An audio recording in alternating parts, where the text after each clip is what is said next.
আমি একটি কবিতা বলবো। কবিতার নাম ছুটি।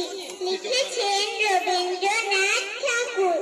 মেঘের কোলে রোদ হেসেছে, বাদল গেছে টুটি। আজ আমাদের ছুটি, ও ভাই, আজ আমাদের ছুটি। কি করি আজ ভেবে না পাই, পথ হারিয়ে কোন বনে যাই, কোন মাঠেতে ছুটে বেড়াই সকল ছেলে জুটি। কেয়া পাতার নৌকো গড়ে সাজিয়ে দিব ফুলে, তাল দিঘিতে ভাসিয়ে দিব চলবে দুলে দুলে। রাখাল ছেলের সঙ্গে ধেনু চড়াবো আজ বাজিয়ে বেনু, মাখবো গায়ে ফুলের রেণু, চাপাবো নীলুটি। আজ আমাদের ছুটি, ও ভাই, আজ আমাদের